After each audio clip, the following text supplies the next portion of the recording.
So we have this weird door inside of the door. It's another innovation from the past I hadn't seen before. And we want to restore it and use it. Presumably this is a screen door, not a Dutch door. We found some old houses that still have examples of what the screen might have looked like. But I like that this house has been modernised, so instead of painting up something old and rusting, let's try laser cutting something new.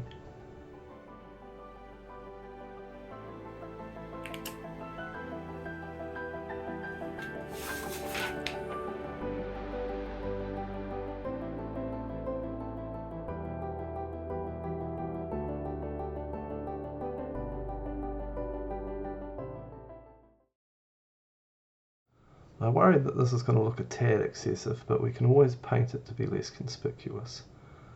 Before resorting to that though, let's see what it's like in stainless steel. Would you like me to point out the features as we go along? If you wouldn't mind. You see that lace up there? Yeah.